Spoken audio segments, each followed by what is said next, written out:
Africa Rural Development Support Initiative tunakuletea kipindi pendwa Kilimo Biashara Kinalipa. Usiache kulike na kushare. Kupata mwendelezo wa vipindi vyetu, usiache kusubscribe channel yetu na kubonyeza alama ya kengele.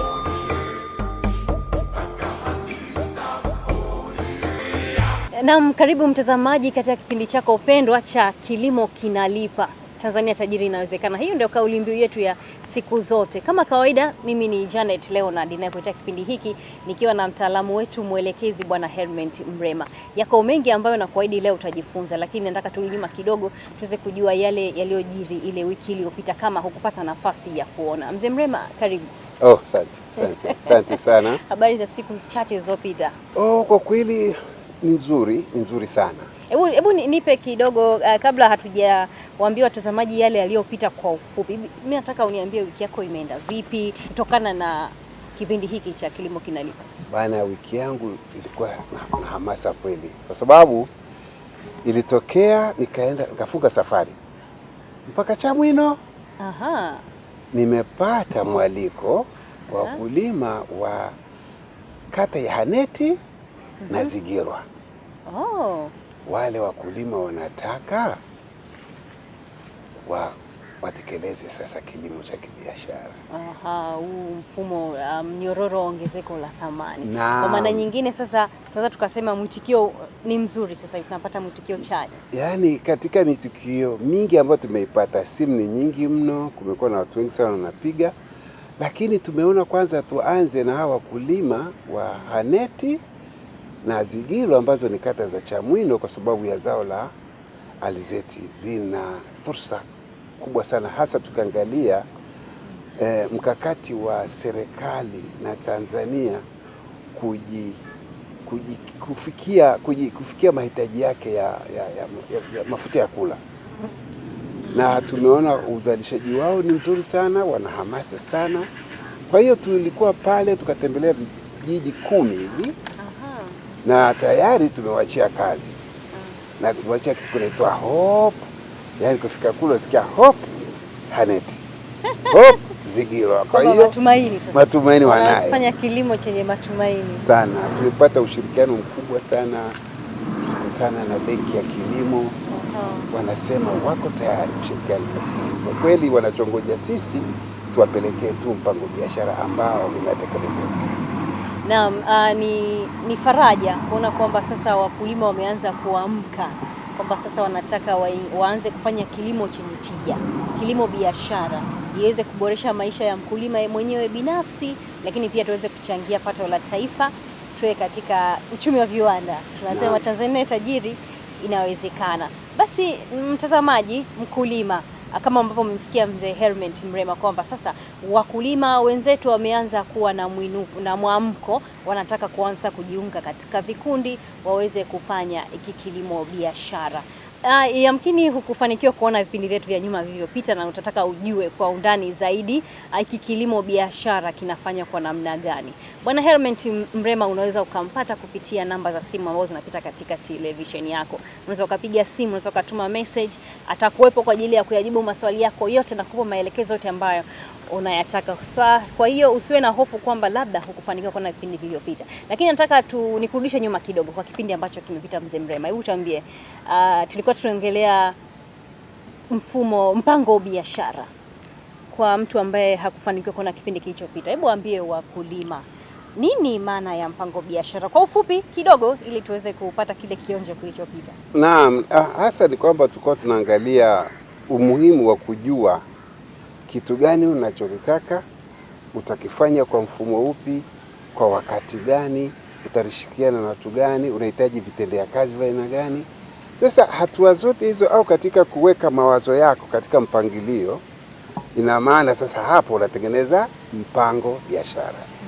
Yaani mkulima anavyopanga mawazo yake, jinsi shamba atakavyolilima, atakavyolipanda, aina ya mbegu atakazotumia, atakavyopata hizo vitendea kazi, gharama zake, na anategemea atayasindikaje mazao yake, atayauza vipi, kupitia kwa nani, mtaji atapata kwa nani na wakati gani. Huo kwa ujumla ni mpango wa biashara, yaani unazungumzia utendaji usindikaji, matumizi na faida itakuwa kiasi gani. Mzee Mrema, tuelezee sasa kwa ufupi, kipindi kilichopita tulikuwa tukiongelea mpango biashara, lakini kwa mtu ambaye hakufanikiwa kuona kipindi kilichopita tunaweza tukamwacha nyuma kidogo, kama leo tutaendelea. Kwa ufupi sana Mzee Mrema, najua unaweza kuongea sana kwa ufupi turudishe nyuma kidogo, tunaposema mpango biashara tunamaanisha nini na unamfaidi vipi mkulima?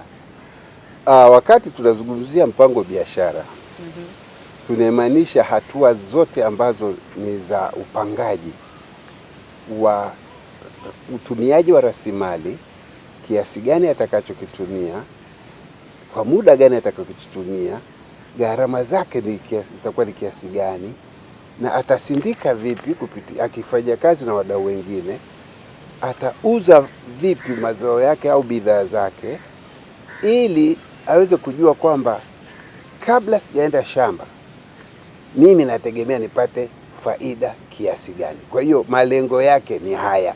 Sasa ina maana kila anachokifanya kinalenga kufikia malengo yake.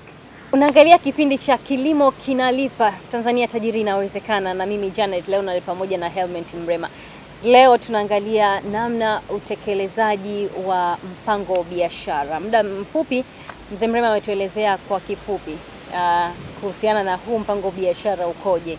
Sasa hebu tuelezee, na mimi nataka umwelezee mkulima namna gani huu mpango biashara unatekelezwa.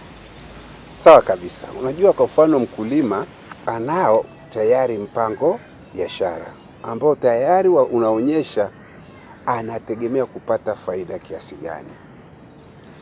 Ili aweze kutekeleza huo mpango biashara, mkulima sasa lazima ajipange, aangalie kwa kina sasa ni hatua zipi ambazo yeye kama mkulima anataka azitekeleze ili aweze kufikia malengo yake.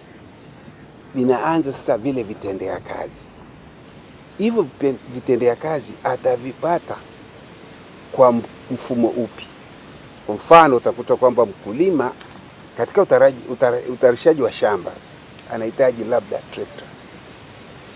Yeye kama mkulima akishirikiana na mtaalamu wake watakuwa wamejipanga sasa, trekta tutalipata muda gani, tutalitumia kwa siku fulani, kulima eka ngapi na kwa gharama kiasi gani. Hivyo hivyo hatua zote. Kwa mfano sasa, baada ya kulima ni kusawazisha shamba na kuhakikisha kwamba sasa anapata mbegu ambazo mkulima yeye anazihitaji, na mtu wa kutekeleza haya ni mtaalamu wake. Mkulima yeye kazi yake ni kuangalia, je, mtaalamu wake anafanya kufuatana na mpango biashara ulivyopanga. Kwa hiyo hapo utakuta tayari kunakuwa na mpango wa upatikanaji wa zile mbegu.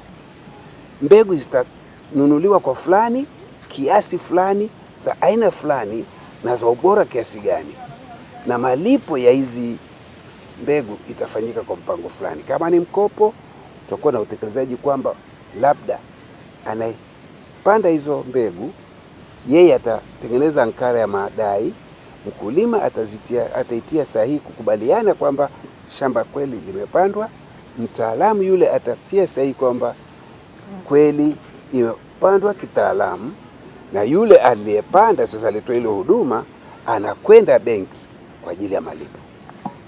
Kwa hiyo mikakati ya utekelezaji ni zile hatua ndogo ndogo ya kila jambo ambalo linafanya sasa kazi iweze kutendeka, kwa sababu unaweza kuwa na mpango biashara, lakini kama hujajua kihalisia utatenda vipi, hatua zipi ndogo ndogo zile zinazotakiwa zifanyike, huo mpango biashara utakuwa ni nadharia, sio tena wa kimatendo.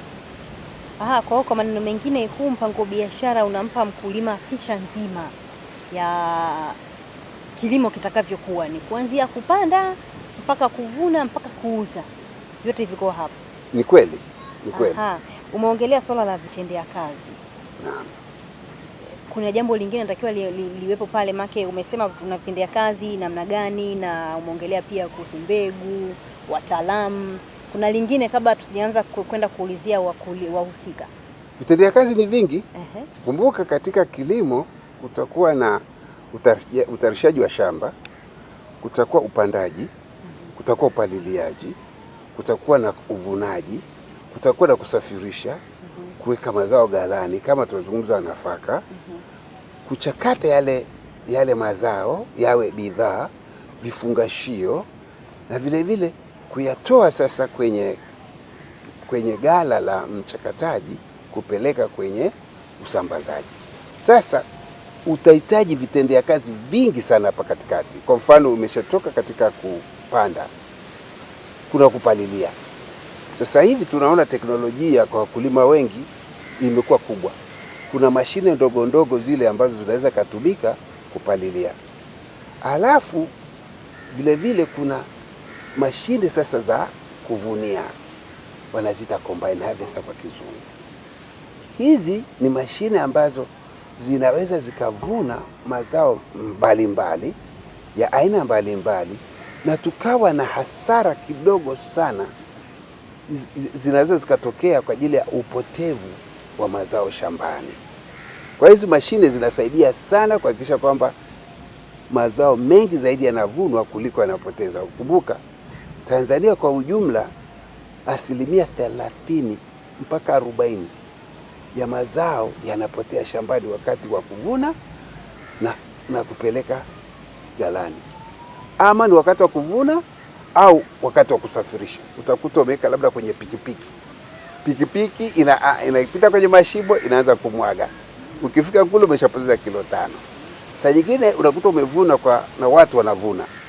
Wale watu wanavuna kwa mkono, wakipiga kwa mfano ni mpunga au ni mazao mengine, ama wanapiga wanaacha nafaka bado iko kwenye mazao yenyewe, au wakati wa kubeba sasa unakuta kwamba wanaacha mazao mengi sana shambani pale. Kwa hiyo unakuta mara nyingi wanapoteza gunia 2-3 kwa eka moja.